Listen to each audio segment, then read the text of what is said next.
CIRAC vous souhaite chaleureusement la bienvenue à cet événement parallèle des droits de l'homme au Pakistan. Je vais m'assurer de donner l'introduction à cet événement et ensuite seulement je donnerai la parole à M. Aziz Khan qui présentera tous les panélistes. Aujourd'hui, donc, nous sommes réunis ici pour faire la lumière sur une question cruciale qui requiert notre attention immédiate. Les violations des droits de l'homme au Pakistan et dans sa région administrée du Jammu, Kashmir. Dans notre monde interconnecté, souvent décrit comme un village planétaire, garder le silence sur les violations des droits de l'homme n'est plus une option. La situation des droits de l'homme dans divers pays, comme le Pakistan et ses zones administrées, comme le Jammu-Cachemire, dresse un tableau désastreux. Même si le concept des droits de l'homme est universel, la dure réalité sur le terrain raconte une toute autre histoire.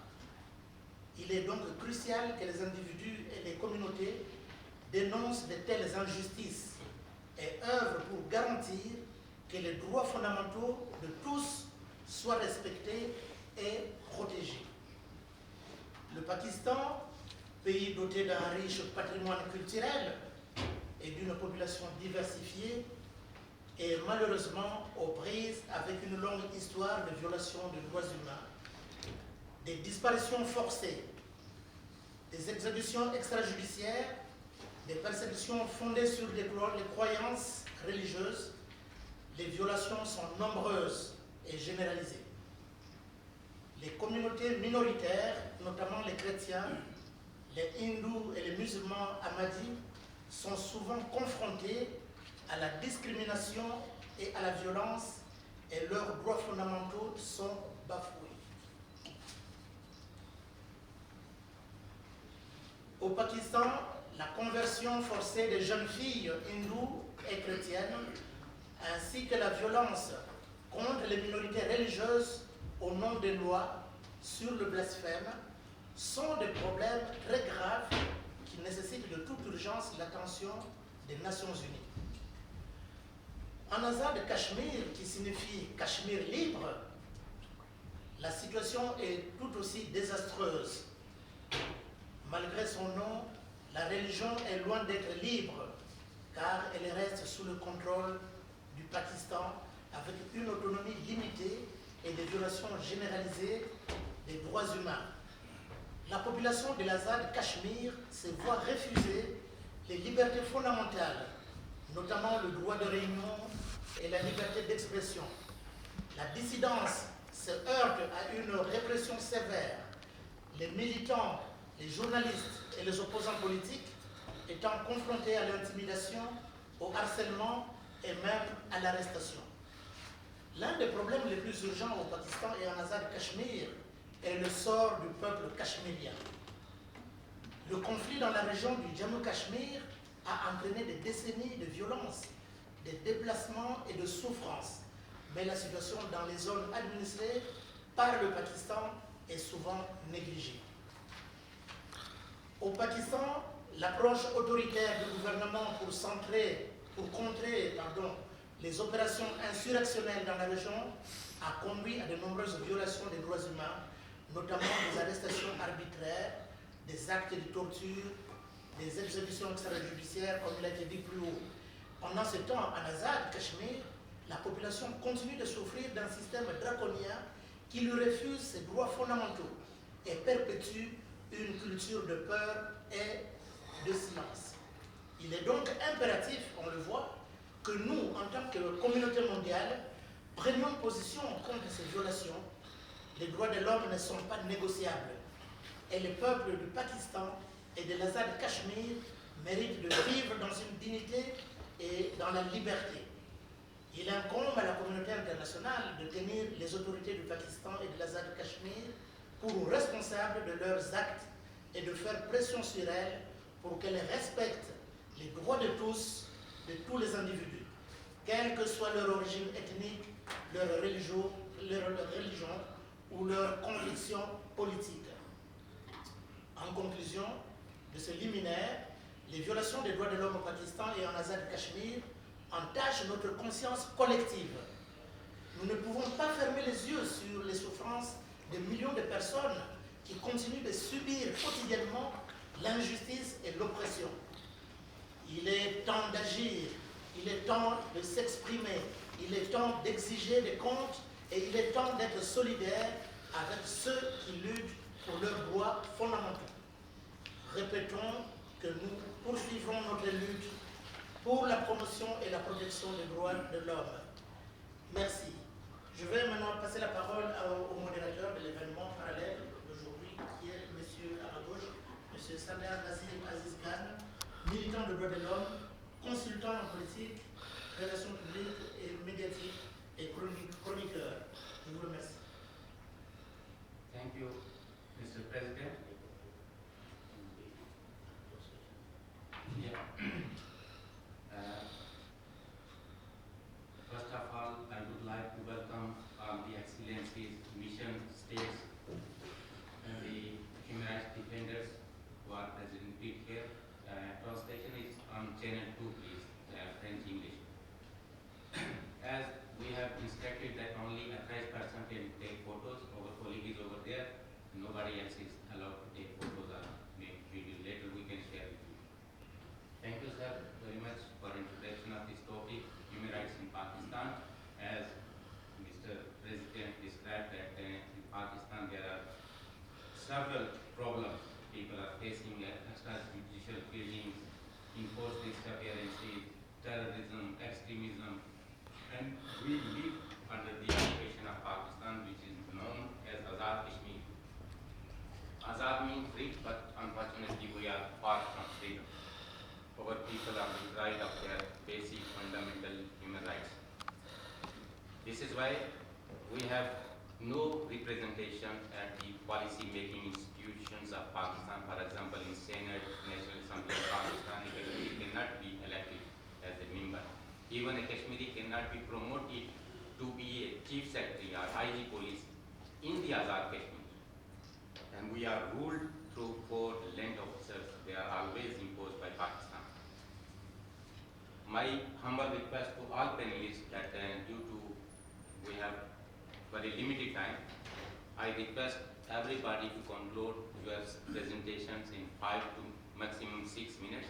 Then in the end, we will open this floor for interaction, interactive dialogue. If somebody will have questions or short comments, you are welcome to contribute. We have very learned panel today, and I will give floor first to Mr. Jamil Maksud, who is the human rights activist based in Brussels. He has been actively participating in UN Human Rights Council, European Parliament, and other international fora. You have the floor, please. Good morning. Thank you very much, Mr. Chairman, erudite panelists, ladies and gentlemen, and my fellow comrades and representatives of various international states and countries here at United Nations Human Rights Council.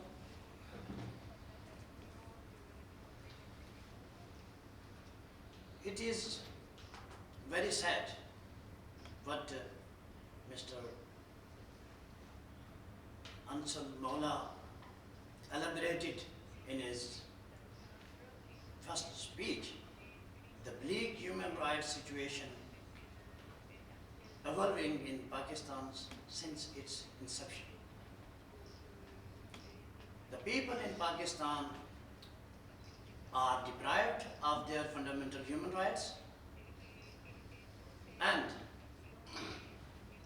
the people in Pakistani administered Azad, Jammu and Kashmir and Gilgit, Baltistan are even in worst situation in terms of political rights, political freedoms, human rights, and right to development. and Pakistan has used every mean and method to marginalize the people of these two peripheries which fall under its administration or occupation since 1947. And since years we have been advocating that international community and the human rights organization, defenders and esteemed institutions should use their good offices to ask Pakistan to revive the human rights of the people under their temporary administration. The human rights are not merely the rights of the people. It is right to life, right to land, right to ownership, cultural rights, cultural life, linguistic rights, and many others. But at present, the people in both peripheries are far from these rights. Our students are not allowed to establish their unions. The government of Pakistan has further introduced such laws that sideline political parties which advocates unification of the state of Jammu and Kashmir and its independence. At present, Pakistani political parties are functioning in both the peripheries. And there is no other point of view. And it is only one side that everyone who believes in Jammu Kashmir accession to Pakistan is allowed to take part in elections. So the political repression, political restrictions are there.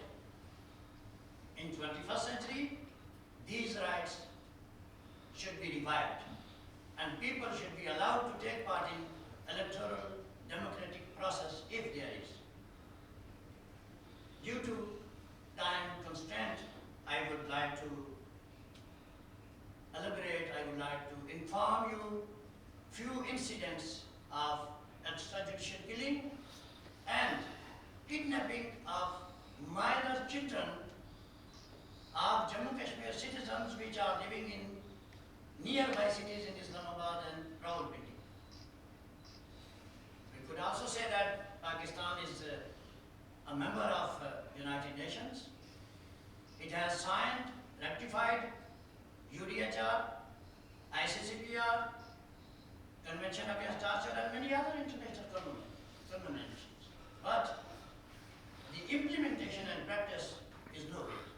Even the freedom of expression, freedom of assembly, freedom of speech, freedom of religion is very much incorporated into 1973 Constitution of Pakistan, but practically there is no respect of these articles. Similarly, the same things are introduced in Interim Constitution of 1974. So coming back to my point, that Mr. Sadar, who was 8 years old, was kidnapped from the male camp Rawalpindi in 2014.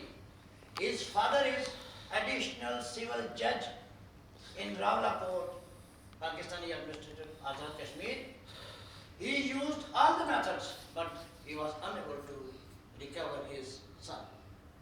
And he is still crying, and the mother of that child has lost its mental health and mental equilibrium. Mr. Arslan Zubair was kidnapped in 2022 from Islamabad near Qaid-e-Azam University. The CCTV footage are there, but police is unable to recover that minor child. And a poor father lodged a writ petition at Islamabad High Court, but nothing has done so far. Falak Noor, a 13-year-old girl, was kidnapped in a broad daylight from Sultanabad, Gilgit, Baltistan, and was taken to Mansara, Pakistan. And she was forcibly married to a man. All the evidences are there, but police is not showing their legal responsibility to recover that girl. Under Pakistani law, no girl is allowed to be married if she is not 18 years old or more than that. And then again, Muhammad Zishan, 3 years old, a Kashmiri boy was kidnapped from Rawalpindi in 2022. And his father is also running here and there between police stations and various institutions. And now he asked us to raise these incidents before the international community so that they could find back their lost children.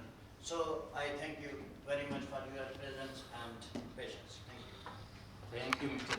Jamil Masood Sahib, for your comprehensive presentation. You are alluded with different issues people are facing there.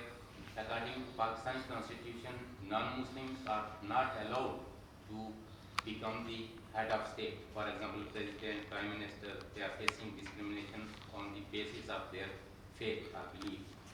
And according to UN mechanism, UN mandate, every state has obligations to give equal rights to its citizens. But unfortunately, Pakistan has failed to fulfill its international obligations. Through this August forum, we request United Nations that UN should put pressure on Pakistan to reform its make legislation in constitution and give equal rights to its citizens. Thank you. Now I would like to give floor to Dr. Rabel Azad. She has completed her PhD in chemical engineering from University of Udine, Italy. You have the floor, madam. She is activist. She is the leader of UKPNP and human rights activist from Azad, Kashmir. Yeah. There you have completed.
Good morning, everyone.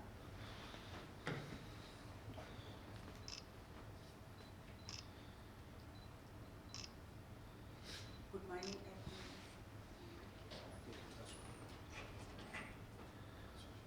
Bit louder, please.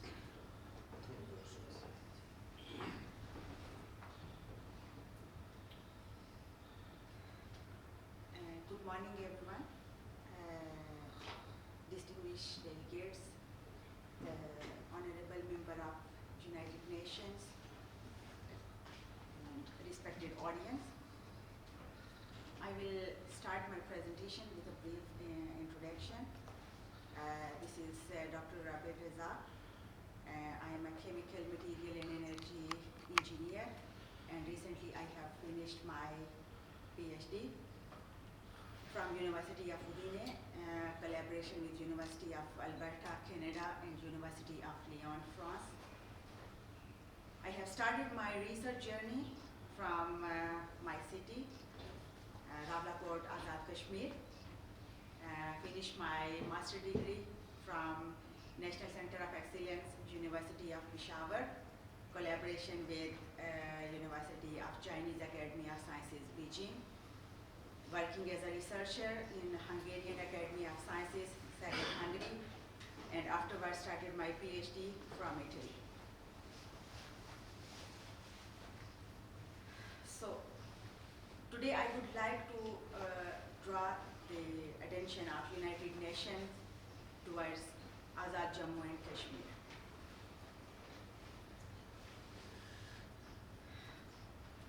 We are from Azad, Jammu and Kashmir.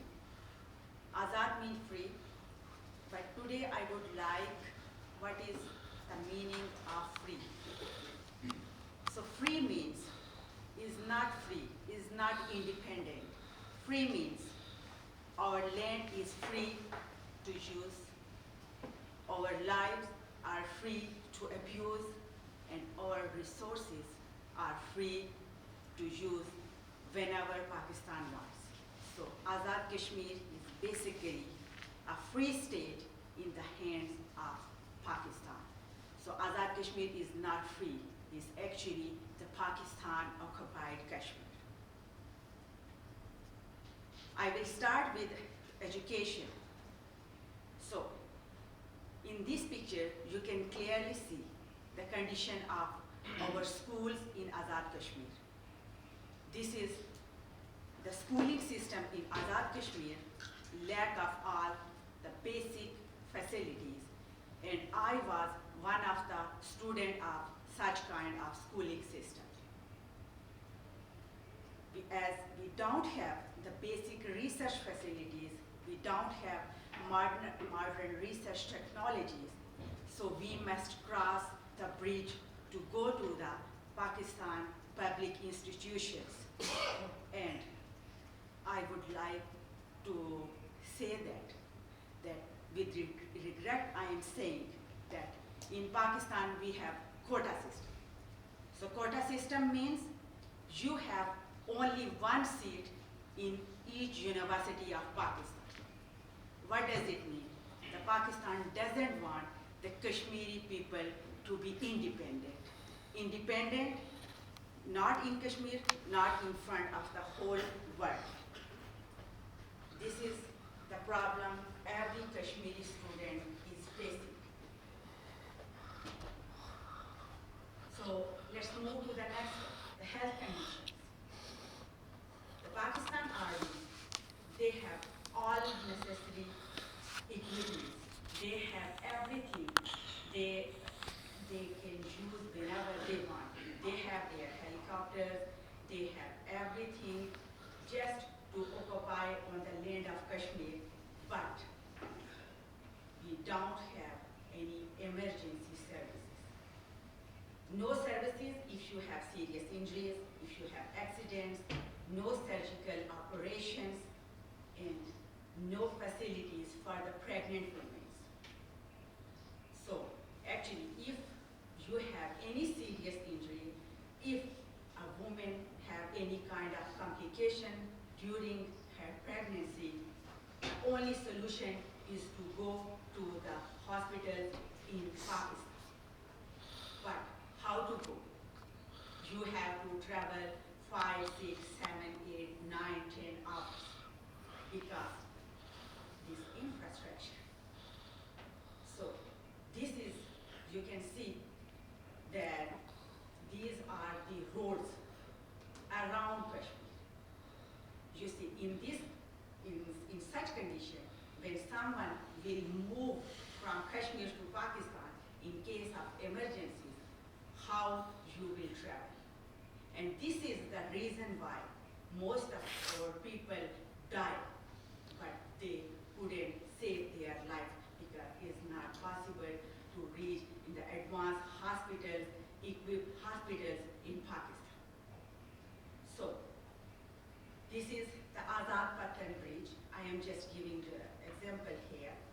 You see, this is the bridge which connects the Azad Kashmir to Pakistan. And you can see the condition of bridge here. I am giving you just one example. This is the Pakistan motorway system from Islamabad to Karachi.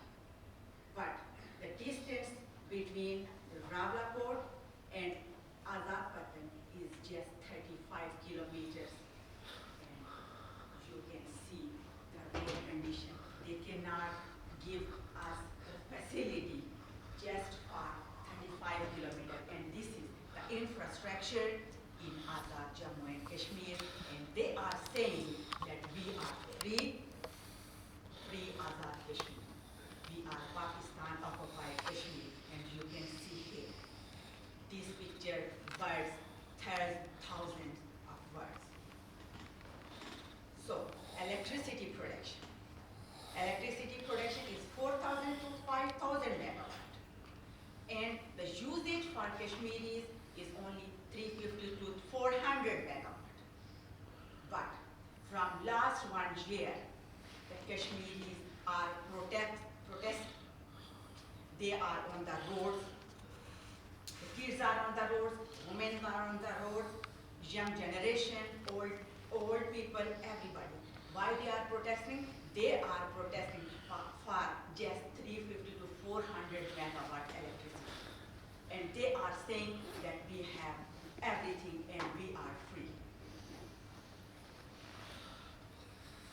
So, based on my experience in many countries, I have seen there are many countries that just based on their tourism, they can earn much. But you can see here our tourist resorts. This is one of the example is Ganga Choti, another is Pir Chinasi Resort in Muzaffarabad, and you can see this is the beauty. And here you can see what army is doing there. They are occupying tourist resort Kirsta in Azad Kashmir, and they are saying that we are free and we are independent. Please conclude, we are running out of time. So I am concluding by most of the points you already concluded. So I am saying that the books and the booklets on the history of Jammu and Kashmir, they are banned in Azad Kashmir, and we are forced to study the Pak studies in our syllabus. We don't have any identity, and we are forced to keep the Pakistani passports. And the most important, the murders of Kashmiri students and Kashmiri people in Pakistan, and we have no justice. So thank you so much for your attention, and I will conclude my presentation that Kashmiri will fight for their rights and freedom, and I myself will continue my struggle as a daughter of Kashmir. Thank you very much. Thank you. Thank you very much. In your presentation, you have highlighted several issues: land grabbing, poor infrastructure, what the condition of schools we have in so-called Azad Kashmir. Thank you. Actually, we have very limited time. Sorry for. Now, I would like to give floor to Mahmood Kashmiri. He is the chairman of Jammu and Kashmir National Independent Alliance. Sir, you have the floor, please.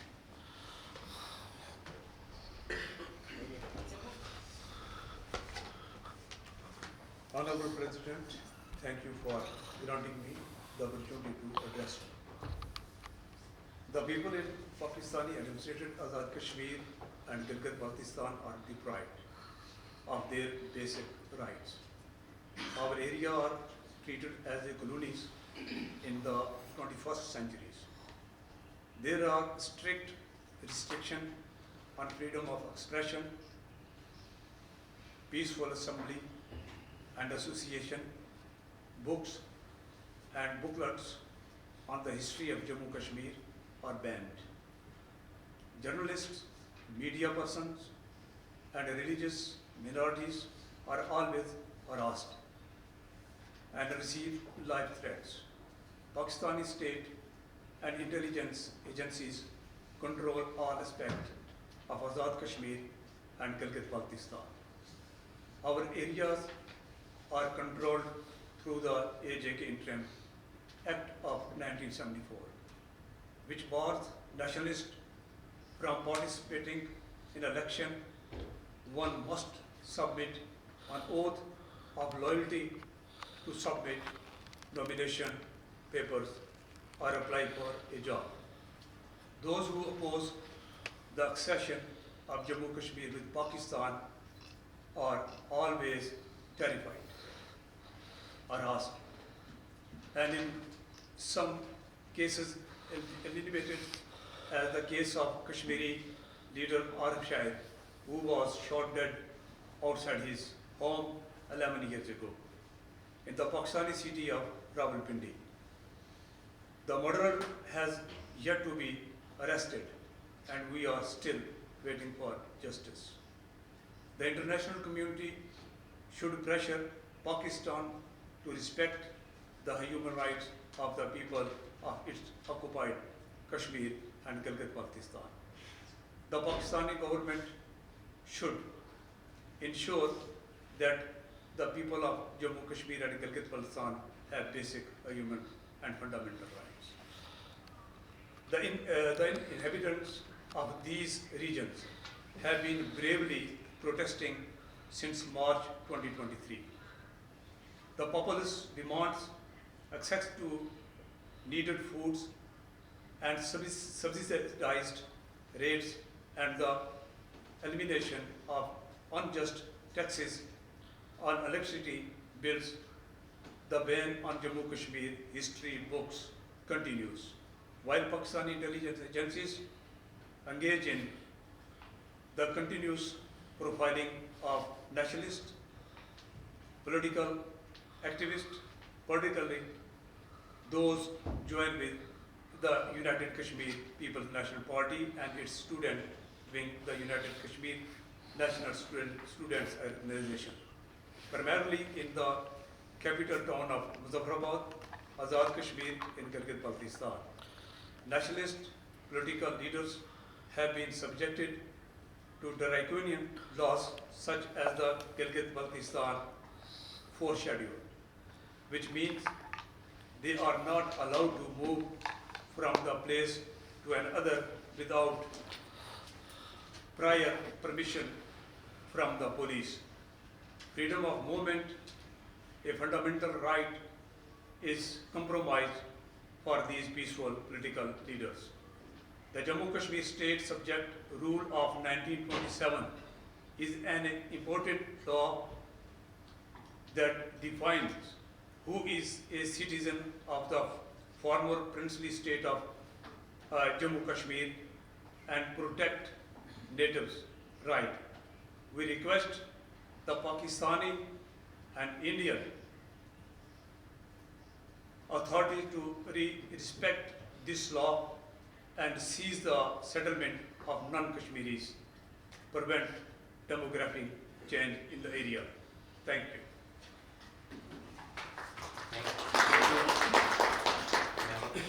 Now I would like to give floor to Ms. Shazia Sultana. She is the human rights activist from Bangladesh International Forum for Secular Bangladesh. You are the floor. Good morning. Microphone, please. Good morning, you all. I like to thank Honorable President, State of Jammu and Kashmir, today's audience, honorable ladies and gentlemen. Today I like to present myself as a Shazia Sultana, as a Bangladeshi. What is the Pakistani government and Pakistani military? As this description, I am explained, March 25, 1971 is the darkest night in the history of Bangladesh.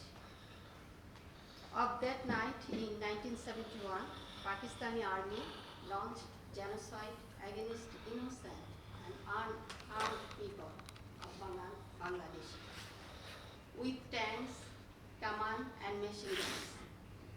They wanted to wipe the whole Bangladeshi nations of the map of this world. Pakistani military attacked the people in Old Dhaka, Dhaka University, Medical College, Rajarbar, police lines, and EPR headquarters in Pilkhana and nearest area. The curfew was imposed across the city and human settlements were set on fire. The power supply was disconnected and the people who were running in fear of life were shot dead indiscriminately. At that midnight, Dhaka became a city of corpses.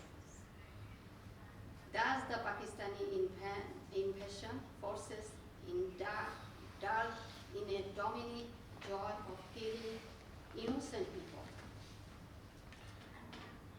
It is estimated that that day 60,000 people were killed on that night, only that night. The massacre that the Pakistani rules launched at the dead of night on 25 March 1971 continued for 9 months until the surrender on 16 December of 1971. 3 million Bangladeshi were killed and 4 lakh women were raped in the worst genocide ever in this world history. This genocide was launched in a planned manner in order of demand the Bangladeshi movement for freedom. Pakistan is launched that brutal crackdown. That's why our Bangabandhu Sheikh Mujibur Rahman declared independence in the early morning of 26 March of 1971. Bangladesh get freedom 9 months of bloody liberation war on 16 December of 1971. In this description of genocide committed by Pakistani army in 1971, Robert Pino wrote in his books, "Is a Massacre," published in 1972. The world has witnessed quite a number of genocide, but the genocide of Bangladesh in 1971 by Pakistani military and government is far more brutal and shocking than any other innocent of killing people in this world. Please conclude the rest of it. Recognition of the day is important not only to pay tribute to those who sacrificed their life for our independence, but also to sensitize the world community about preventing any kind of genocide and war. 1971 genocide is most important because still now Pakistani army continue killing innocent and unarmed people inside Pakistan, Jammu, Kashmir, Pashtun, Baluch and other occupied community. Please conclude. So on today, this conference, I strongly demand UN and all international organizations should be immediately recognized in 1971 Bangladeshi genocide, and I strongly support and my solidarity our Jammu Kashmiri community and all occupied community inside Pakistan. Thank you all for your attention. Thank you. Thank you very much. Now I would like to give floor to Fazal Rahman Afridi. He is the senior leader of Pashtun Tahfuz movement and president of Khyber Institute for Research and Strategic Studies. You have the floor. Thank you very much, Mr. Chairman. First of all, I would like to support the stand of the UK PNP on united, liberal, secular and democratic Kashmir. Our distinguished panelists have discussed different aspects of the Kashmir issue. But Pakistan, as a member of the United Nations, has its obligations to respect and implement the UN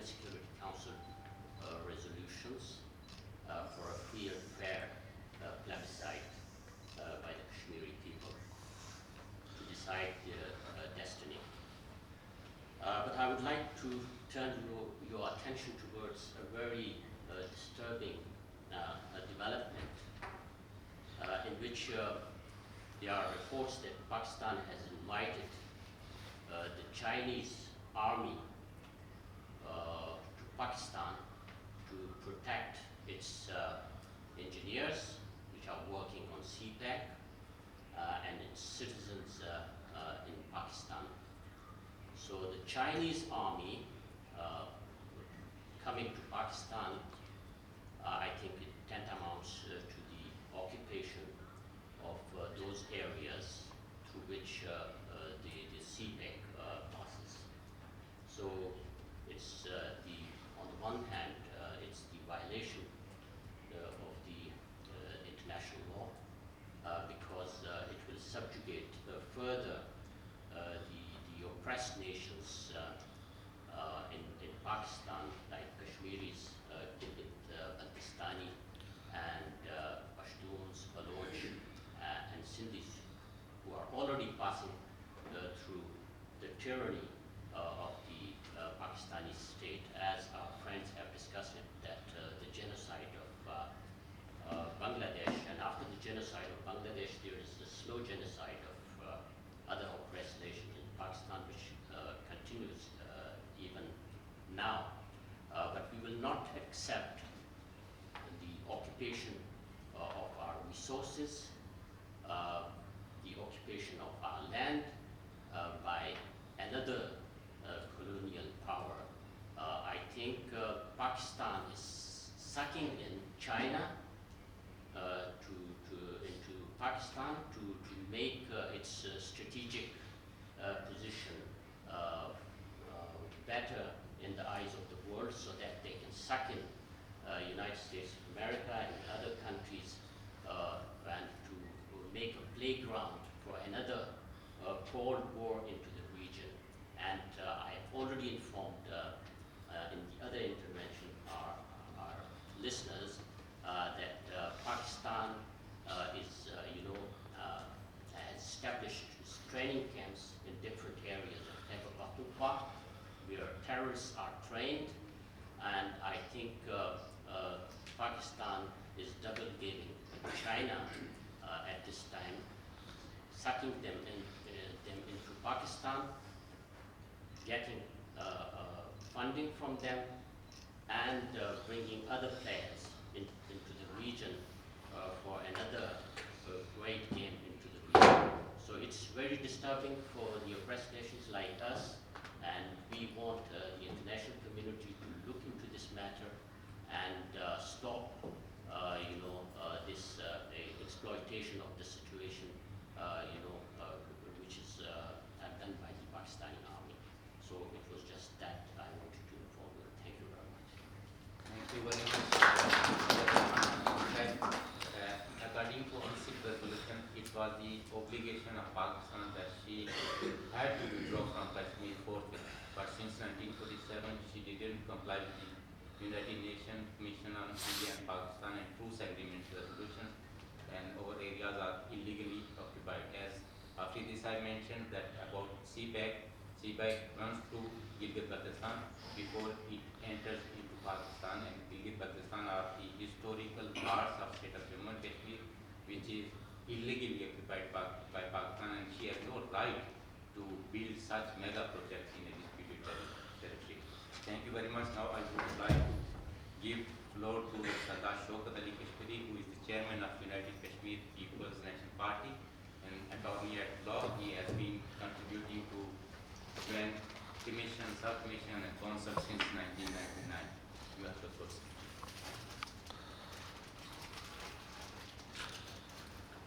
Thank you very much, Mr. Chairman, learned panelists, His Excellencies, dear audience and human rights defenders. Many speakers elaborated the issues of the state of Jammu Kashmir and around Pakistan, that what kind of human rights violation we are facing in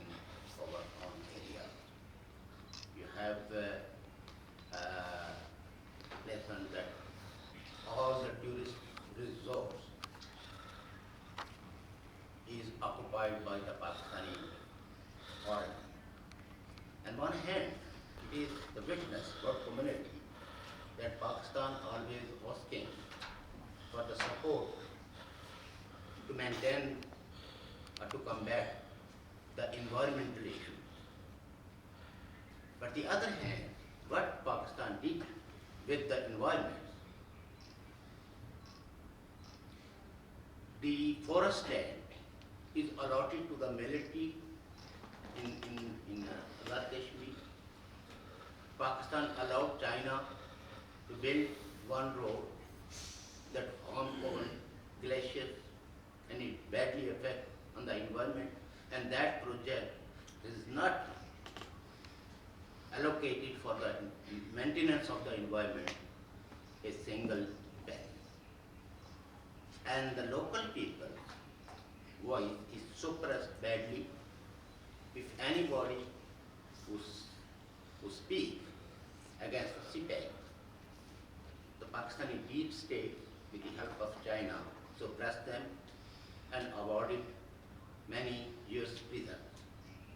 And whole of Pakistan, if we have examined in the Pakistan what kind of a human rights is enjoying the Pakistani people, then you people can imagine those people who live under the periphery of Pakistan, what kind of basic human right is that area. We are ruled by powerful land officers, and as an ethnicity, we are badly discriminated. And those land officers, always the head of the institutions in Azad Kashmir and Gilgit, Baltistan, and people have not said. Now, there are some newspapers. I read a news that the intelligence agencies issued a notice to all newspapers who published in Islamabad, but originally their owners and the journalist is from the Kashmir. In the notice that you people cannot cover any news, carry any news which is related to the human rights or the protesters who are almost 1 year, they are sitting in, they are protesting, they are holding rallies just for asking livelihoods and like flour, sugar and the electricity. As our learned Madam Azad has rightly said that it is the Kashmir who produced 4,000 to 800 megawatt electricity, and our need is only for 400, but Pakistan is not ready to provide us. Over all the natural resources, I am not against any country. I respect every country's sovereignty, but at least we are not here to just oblige the state. We are here to examine the role of the state regarding the human rights. And unfortunately, we are facing proxy war, we are facing proxy politics, we are facing majoritarianism, we are facing communalism. Whether it's India or Pakistan, there are political parties who use religions for their gaining the vote and constituencies. And ultimately the society is day by day become the suffering, extremism and religious divide. Like we have the resolutions.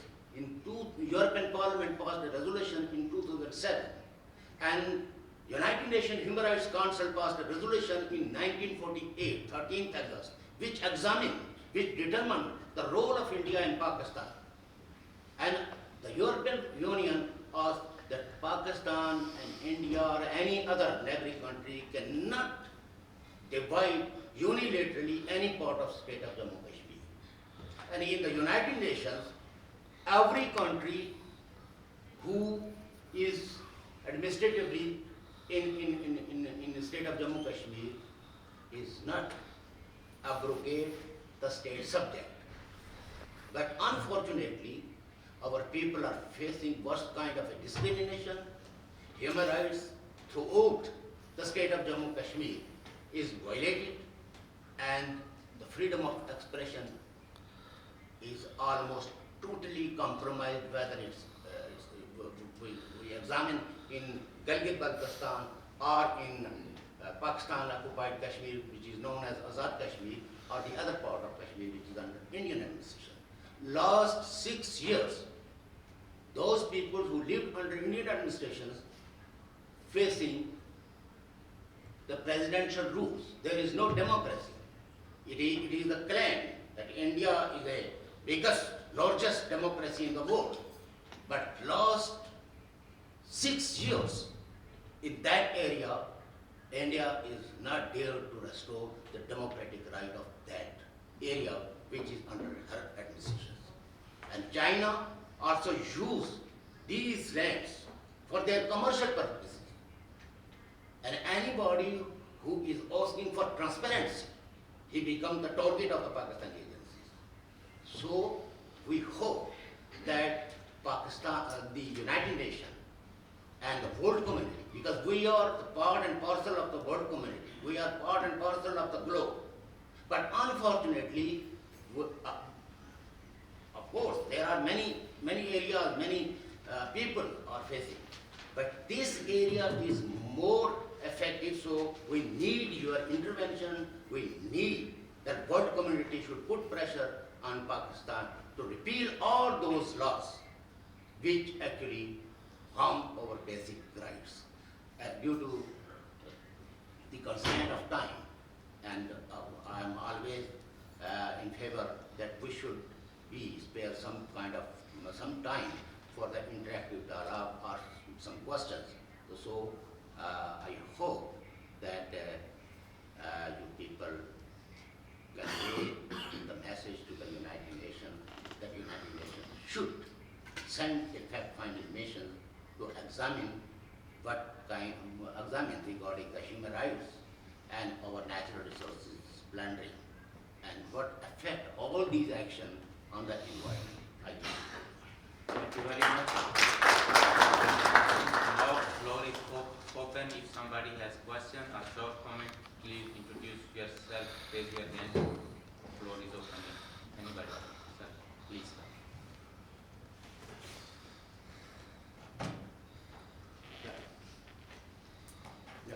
Thank you very much. I want to start by making an appeal to the UN Secretariat in charge of NGOs that, as you must have seen, each time I participate in every site event, I realize that we are always rushing.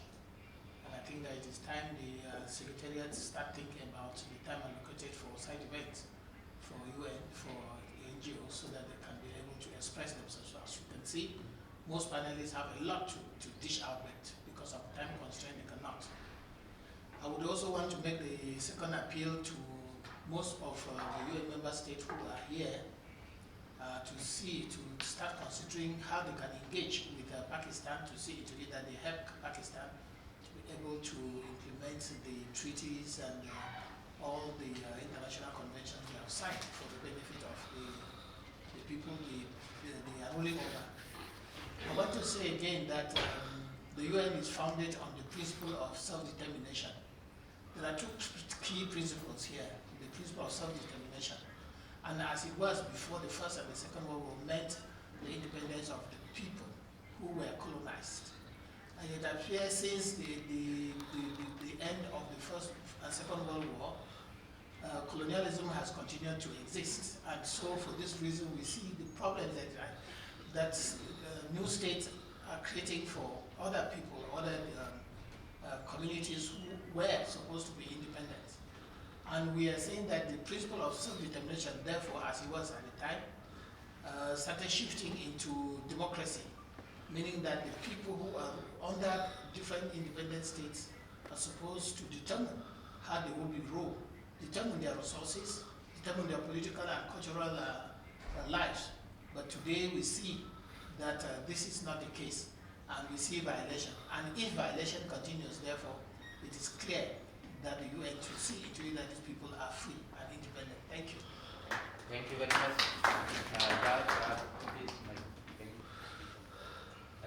Pakistan has been taking huge aid from United States and Western countries, and they can ask Pakistan to bring reforms, to give basic rights to its people and those who are living under Pakistani occupation in Azad Kashmir, because over the area is locked. International community has no access to those areas, and this is the unfortunate. It is the role of international community to listen our voices, the voiceless and deprived people of Azad Kashmir and Gilgit Baltistan. If anybody has, because we have only 4 minutes and we will conclude. 30 seconds, please. Okay, thank you for giving me a time for the raising question. I would like to draw the attention of this other forum regarding the dire human rights situation in Azad Kashmir and Gilgit Baltistan. So, I would like to raise one important question, as we all quoted a couple of times the United Nations Security Council resolution of 13 August 1948 regarding the illegal occupation of Pakistan and its withdrawal. But there is a new situation emerged from last couple of years because one illegal army who is residing from last 76 years has brought another army, Chinese army, in the name of mega projects and other projects or other construction roads and other projects. Thank you, Saisa. We have only 2 minutes. We will conclude because there is another meeting. Thank you. Now I will like to give floor to our president to conclude this meeting because we have only 2 minutes left. Thank you everybody for your participation, presentation, insights, and we appreciate your presentation here. Thank you.